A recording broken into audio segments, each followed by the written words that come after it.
Om Jnanatimirandasya Jnananjanam Shalakaya Chakshurunmilitam Yena Tasmai Shri Gurave Namaha.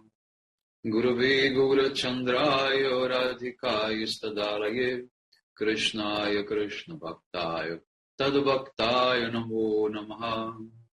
Narayanam Gurum Vande Sharanyam Bhakta Bandhavam Gauramanu Vishtam Purnam Radhadasyam Pradayakam Rupandugacharya Varyam Gurupa Manjari Preshtakam Patita Pavana Karunyam Yugacharya Narayanam Vancha Kalpatarubhyascha Kripa Sindhubhya Evacha Patitanam Pavanebhyo Vaishnavebhyo Namo Namaha. Namo Mahavadanyaya Krishna Prema Pradayate Krishnaya Krishna Chaitanya Namne Gaura Twise Namaha. Shama Sundara Shikanda Shekara Ismera Hasara Murali Manohara Radhikara Sikamam Kripanide Swapriya Charana Kinkarim Puru Tapta Kanchana Gaurangi Radhe Vrindavaneshwari Vrishabhanu Sute Devi Pranamami Hari Priya Vrindai Tulasi Devyai Priyai Keshava Sacha Krishna Bhakti Prade Devi Satyavatyai Namo Namaha. Shri Krishna Chaitanya Prabhu Nityananda Sri Advaita Gadadhar Srivasadi Gaura Bhakta Vrinda Hare Krishna Krishna Krishna Hare Hare Hare Ramo Ramo Hare Hare. So first of all, I begin offering my most humble obeisances to the dust of the lotus feet of Paramaradatam of Sri Guru Pada Padma, Nitrila Pravishta Om Vishnupada Paramahamsa Parivrajagacharya Ashtotara Sata Srimad Srila Bhaktivedanta Narayana Goswami Maharaj Srila Gurudeva, and also to my most worshipable Shikshan Sannyasa Guru Nitrila Pravishta Om Vishnupada Ashtotara Sata Srimad Srila Bhakti Vijnana Bharati Goswami Maharaj, and to all Shiropanova Gauriya Guru Varga, to all Tridandi Sannyasis, Brahmacharis, Vaishnavas, Vaishnavis, and to all the assembled devotees here today, and most respectful obeisances. So by the causeless mercy of Srila Gurudeva and all Mahabhagavatas Acharyas, we are able to assemble here one more time. So today we're going to read the verse number 3. Gati smita prakshana bhashana dishu priya priyasya pratiruda murtayaha asa aham abalasta tatmika nyavidishu Krishna vivaha bri brahmaha.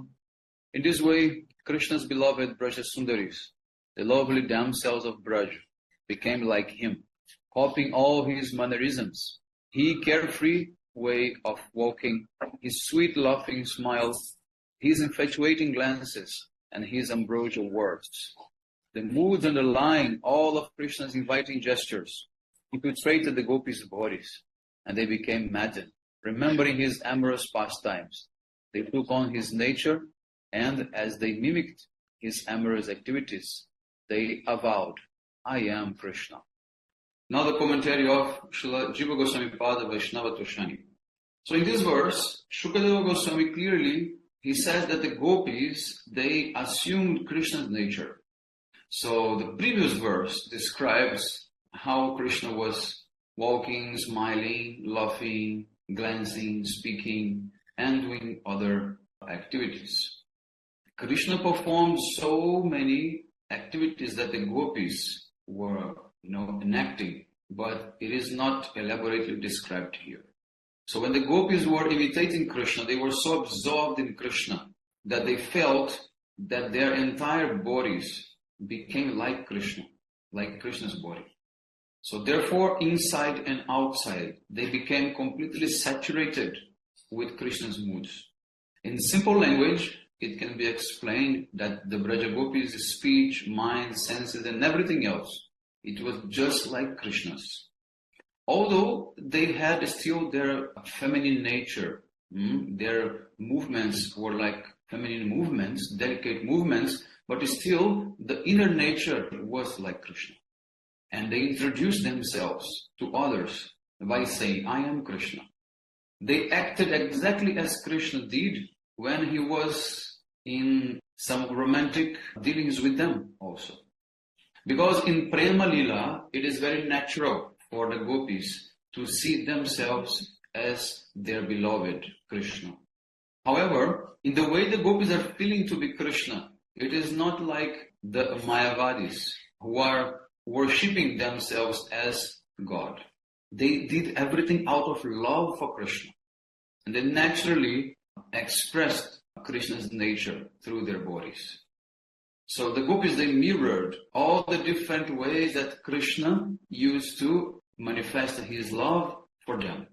The Brajagopis' imitation of Krishna's activities is called the Lila Anubhava, means the realization of the Lila.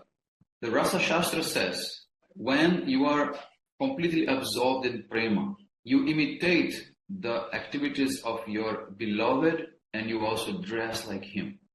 This is called Lila Anubhava. Now the commentary of Srila Vishwanath Chakravarti Thakur, Sarartha Darshini. So the third verse explains how the Brajadevis, they behaved in complete blazing madness.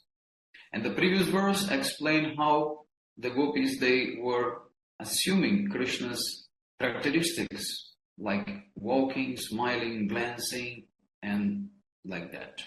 So the gopis' minds and senses became completely absorbed in Krishna's behavior. So completely controlled by this madness, two persons become one. So the gopis were saying, Krishna is me, I am Krishna. This sense of oneness with Krishna should not be confused with the Mayavadi type. So the gopis, they declare to each other, I am Krishna. At that time, they were not feeling themselves to be gopis. Now verse number 4. Gayantya uchairam eva samhata vichikyur unmataka vadavanad vanam praprachur akashavadantaram bahir bhuteshu santam purusham vanaspatim. When those gopis' absorption in Krishna subsided a bit, their mood also changed. Altogether, they loudly sang about Shri Krishna's qualities and became intoxicated. In this mood, they started searching for their beloved, going from one forest to another, looking in every dense thicket. O Parikshit, Bhagavan Shri Krishna, like the sky, is everywhere, pervading inside and outside all the inert and conscious objects.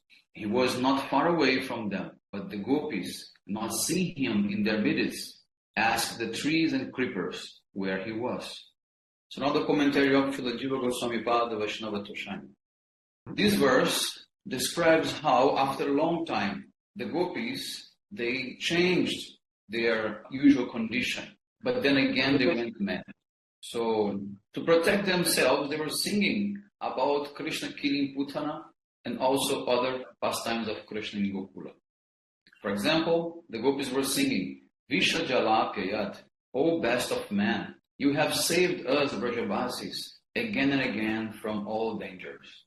You protected us from the poisonous water of Kaliya lake. Agasur, the reign of Indra, the demon Trinavarta, Indra's thunderbolt, and the blazing fire, Arishtasur, Vyomasur, and so many others. So there are several reasons why the gopis, they sang out aloud. First one, to make sure that Krishna, who was at some distance away, would hear about their suffering. Number 2, to attract Krishna, who loves to hear his devotees singing about him. So number 3, it is natural for one to sing when the heart is afflicted. So because Krishna left the Rasa Lila, he gave a very untold suffering to the Brajadevis by abandoning them. So in separation, they were singing his glories. The beloved, he will never see the faults in her lover, even when bewildered, and will always sing his glories. It means the gopis, they never felt angry towards Krishna. They never blamed Krishna for anything. So they came together as a group and they looked everywhere for Krishna. Because they were feeling so much pain, they stayed together in a friendship mood, supporting each other. So as they were searching for Krishna, they were singing about his glories, and they were also asking the trees if they saw Krishna. So what was the reason they were asking to the trees and the creepers, where is Krishna? But the reason was that they were completely insane. Due to their madness, their hair, their clothes and ornaments were completely disarrayed. So the gopis, they were looking for Krishna, who is a super soul, who is actually present everywhere. He is the only object of gopis' love. In this way, the gopis, they never felt that Krishna was actually the super soul. Also because Krishna never showed himself to them like that. So, being under the control of the madness of prema, the gopis were asking the trees and the creepers about Krishna's whereabouts. So, actually in the forest, there was no one to actually help the gopis' lamentation. But it was not in vain, because Krishna, as being all-pervading like the sky, he was hearing their lamentation.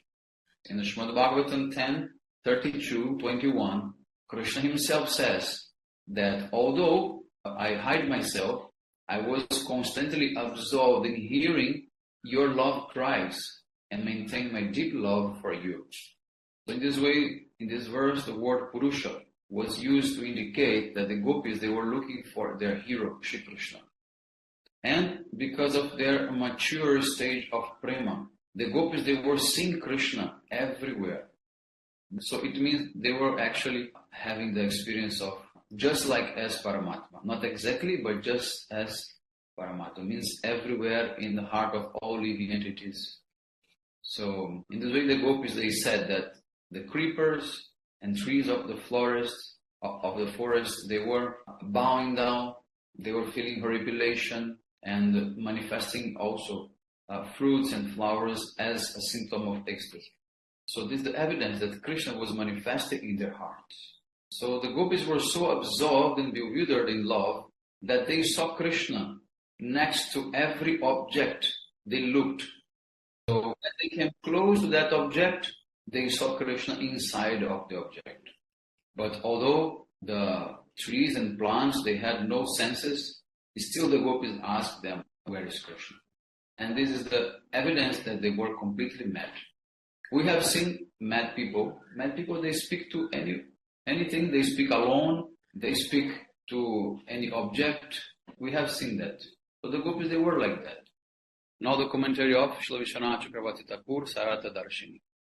So when the madness of the gopis became a little bit less, they entered in half external consciousness. And then they began to look for Krishna. Absorbed in anguish of separation, the Brajagopis, they looked everywhere for Krishna. They separate themselves into small groups to search better for Krishna. And they roamed from forest to forest, inquiring from the trees about Krishna's whereabouts. But why inquire from someone who is not capable of answering? So it was because they were completely mad. So did Krishna hear the gopis asking the trees where he was? Because Krishna, he was happily enjoying pastimes with Radharani, so did he was able to hear the other gopis calling or not? Then Shukadeva Goswami, he says that Krishna is unlimited and all-pervading.